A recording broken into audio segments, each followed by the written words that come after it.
মাধ্যমে তা বের করা হয়, আর ছেলেদের ক্ষেত্রে এই সূত্রের মাধ্যমে।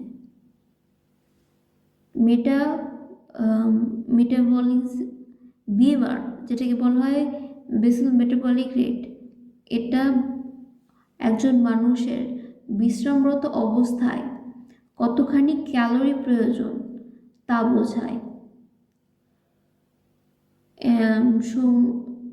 লিঙ্গ আর বয়স ভেদে এর পার্থক্য আছে। তো আমরা মেয়েদের আর ছেলেদের বিএমআর কিভাবে বের করব সেটা আমরা এখন শিখব। একজন মহিলার যদি বয়স, মেয়েদের ক্ষেত্রে বয়স যদি হয়